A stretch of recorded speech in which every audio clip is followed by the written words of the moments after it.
Concerns जताए हैं, but still market expect कर रही है कि 25 बेसिस पॉइंट तक का जो रेट कट है दैट इज ऑलमोस्ट सर्टेन।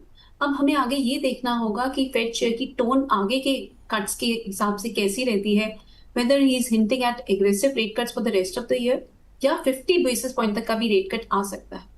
ये दोनों एक बड़े गेम चेंजर्स हो सकते हैं because 25 basis point already market में डिस्काउंटेड है। अब हमें आगे का डायरेक्शन देखना थोड़ा सा ज्यादा इंपॉर्टेंट रहेगा। इसके साथ साथ अभी देखें तो दो बहुत बड़े इवेंट्स लाइंड अप हैं, दो बड़े डेटा लाइंड अप हैं। यूएस का second quarter GDP lined up है आज की सेशन में, जहां एक्सपेक्टेशंस बनी हुई है 3.1% ग्रोथ की। अगर जीडीपी में अगर हम कुछ सुधार फर्दर आते हुए देखते हैं तो यस, 25 बेसिस पॉइंट तक का ही रेट कट होगा, इससे ज्यादा रेट कट की उम्मीद नहीं देखी जाएगी।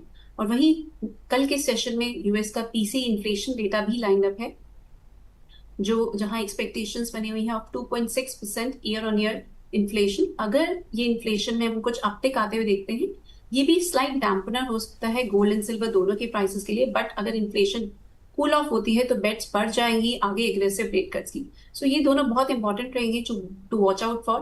और इसके साथ साथ टैरिफ को लेके भी जो नेगोशिएशंस इंडिया के साथ चल रही है, इस पे भी काफी नजर रहेगी। बिकॉज अभी अगर हम देखें तो कल के सेशन से 50% टैरिफ इंडियन इंपोर्ट्स पे एप्लीकेबल हो चुके हैं, और इसी वजह से हमने इंडियन रुपी में काफी ज्यादा फॉल आते हुए देखा। और ये फैक्टर भी गोल्ड एंड सिल्वर दोनों के ही प्राइसेस को काफी हद तक सपोर्ट कर रहा है। The third key factor to watch out for भी रशिया यूक्रेन की वॉर किस तरीके से शेप अप करती है।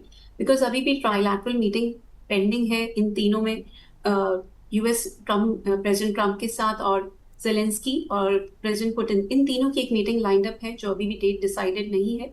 अगर रशिया यूक्रेन वॉर में कुछ एस्केलेशन होती है तो डेफिनेटली गोल्ड एंड सिल्वर के लिए पॉजिटिव रहेगा।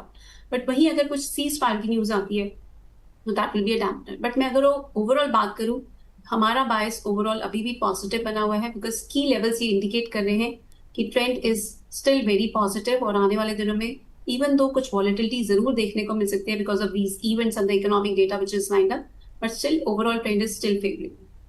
जी बिल्कुल।